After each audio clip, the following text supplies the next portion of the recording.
I need you to understand I'm not trying to scare you, but I want you to educate yourself on what's happening in our country today. I've left the link to the video so you can watch for yourself. This is my breakdown of the video so you can understand. The $1 investor. Setting the stage. The video opens by reminding us of two of the worst financial crashes in modern times, the 1929 stock market crash and the 2008 financial crisis. It explains that many textbooks treat those as the benchmarks for systemic failure. It then posits, what if the crisis coming in 2025 to 2030 could be worse?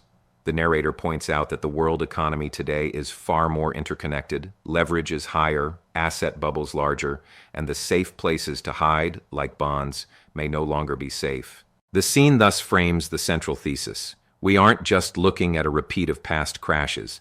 We may be facing something of a new magnitude. Why 1929 and 2008 aren't adequate comparisons. The video dives into how 1929 and 2008 differ from what's ahead. In 1929, mostly stocks crashed, many people weren't in the market. In 2008, the crisis was largely in housing and credit, but there still were safe havens like government bonds, and not everyone was deeply exposed. In 2025 to 30, the video argues that nearly everyone is exposed via retirement accounts, 401ks, leveraged assets, global supply chains, emerging markets, etc. So the potential damage is broader. It emphasizes more assets are overvalued, more debt is layered, more countries are interconnected.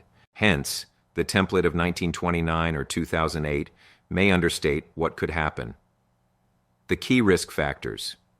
The discussion moves into specific risk factors that will make the upcoming crash potentially worse. Massive debt loads.